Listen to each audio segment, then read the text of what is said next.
సుమారు 7,920 కిలోమీటర్ల మేర విస్తరించి ఉన్న ఈ ప్రాంతం ఎల్లప్పుడూ ప్రాథమిక సౌకర్యాలకు దూరంగా ఉంది. 2016వ సంవత్సరంలో కలహండికి చెందిన దానమాంగికి అంబులెన్స్ దొరక్కపోవడంతో అతను తన భార్య మృతదేహాన్ని భుజాలపై మోసుకు వెళ్లవలసి వచ్చింది. కానీ ఇప్పుడు కలహండి మారుతోంది. దానమాంగి గ్రామానికి రోడ్డు వస్తోంది. అంబులెన్స్ కూడా అందుబాటులోకి వస్తోంది. एम्बुलेंस को फोन कर देते हैं और वो जल्दी आ जाती है। एक फोन लगाओ।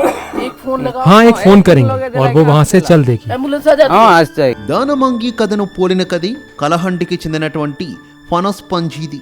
అతను 5 దశాబ్దాల క్రితం తన కడుపు నింపుకోవడానికి తన వదినను కేవలం 40 రూపాయలకు అమ్ముకున్నాడు. खाने के लिए नहीं था, कई दिन तक हम भूखे रहे, इसीलिए मैंने अपनी ननद को बेच दिया। 40 रुपए में मैंने बेचा था, जिसमें से 20 रुपए का हमने खाने का इंतजाम किया और बचे 20 रुपए के कपड़े खरीदे ताकि तन ढक सके। लेकिन तब हमारी किसी भी सरकार ने कोई मदद नहीं की थी। ये बताइए, एक समय आपकी दादी को आपकी भुआ को बेचना पड़ा था 40 रुपए में, अभी क्या वैसे ही हालात हैं?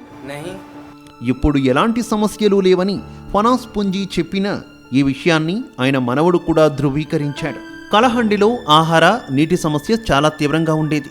కానీ ఇప్పుడు ప్రతి ఇంటికి ప్రభుత్వ రేషన్ పంపిణీ చేస్తున్నారు.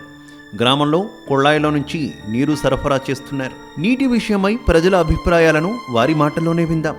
మోదీ వల్లే నీరు వచ్చింది, లేకపోతే 2 సంవత్సరాల క్రితం వరకు 2 కిలోమీటర్ల దూరంలో ఉన్న నది నుంచి నీటిని తీసుకురావాల్సి వచ్చేదని చెబుతున్నారు.